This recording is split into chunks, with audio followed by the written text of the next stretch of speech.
Hello dear aspirant, कैसे हैं आप लोग। उम्मीद है बेहतर होंगे। आज मैं आप सबसे डिजिटल अरेस्ट के बारे में बात करना चाहता हूं।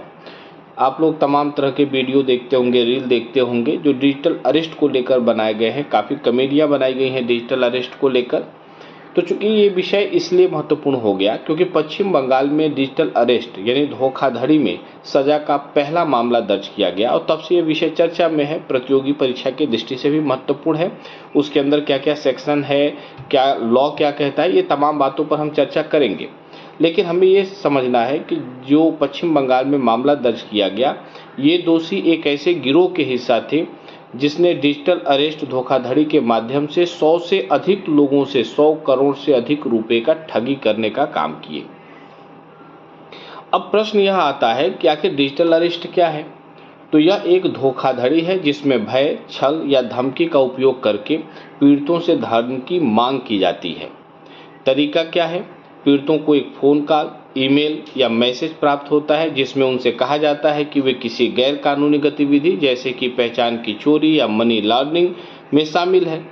धमकी और दबाव कैसा होता है। इसमें धोखाधड़ी करने वाले भय के जरिए और पीड़ित को तर्कसंगत ढंग से सोचने से रोकने के लिए गिरफ्तारी की धमकी देते हैं, धन की मांग करते हैं, जैसे कि पीड़ित को अपना नाम जांच से हटाने या रिफंडेबल सिक्योरिटी डिपॉजिट प्रदान करने जैसे बहाने के तहत बड़ी रकम को फर्जी खातों में स्थानांतरित करने को कहा जाता है।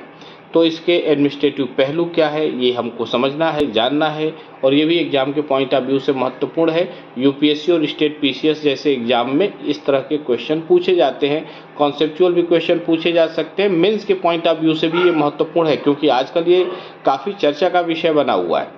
तो जो एडमिनिस्ट्रेटिव पहलू है उसमें स्टेट की क्या भूमिका है। तो हमारे कॉन्स्टिट्यूशन में 7 शेड्यूल में पुलिस और लोक व्यवस्था स्टेट लिस्ट का विषय है, इसलिए स्टेट गवर्नमेंट इस पर कार्रवाई करती है या कर सकती है। केंद्र की भूमिका या क्षमता निर्माण के लिए विविध योजनाओं के तहत परामर्श और वित्तीय सहायता के माध्यम से राज्य संघ राज्यों को जो है पहलों को राज्य की जो पहल है उसको सहायता प्रदान करने का काम करते हैं। दूसरी बात एक और यहाँ पर डिस्कस करना महत्वपूर्ण है कि डिजिटल अरेस्ट से निपटने के लिए अभी तक क्या क्या कदम उठाए गए हैं। तो भारतीय साइबर अपराध समन्वय केंद्र 14C, इसे हम कह सकते हैं कि यदि इसके अंतर्गत गृह मंत्रालय ने सभी साइबर अपराध के लिए केंद्रीय समन्वय निकाय को इस्टेब्लिश करने की बात की है, इसे स्थापित किया है। साइबर धोखाधड़ी समन केंद्र CFMC, इसे 14C में स्थापित किया गया है जहां बैंक, दूरसंचार प्रदाता और कानून प्रवर्तन विभाग एक साथ मिलकर यहां पर फंक्शन करते हैं, वर्क करते हैं।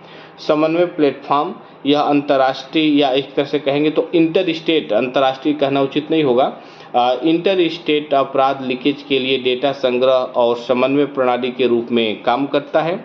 संदिग्ध रजिस्ट्री, इसे साइबर अपराधियों की पहचान करने के लिए बैंकों के सहयोग से शुरू किया गया है।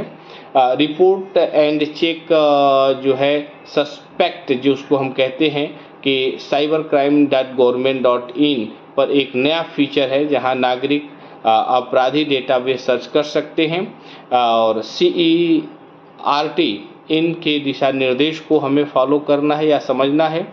कॉल करने वाले की पहचान को आप जांच करें, घबराएं नहीं, दबाव में आकर किसी को पैसे न दें, व्यक्तिगत जानकारी साझा करने से आप बचेंगे और अपने डिवाइस को अनजान के साथ साझा न करें। और इसी तरह से जो है हमने एक तरह से एक अवेयरनेस भी फैलाने का काम किया और आज के डेट में काफ़ी महत्वपूर्ण टॉपिक है। उम्मीद है अच्छा लगा होगा। तो हमारे चैनल को सब्सक्राइब करिए ताकि इस तरह की इंटरेस्टिंग वीडियो आपको मिल सके। Thank you.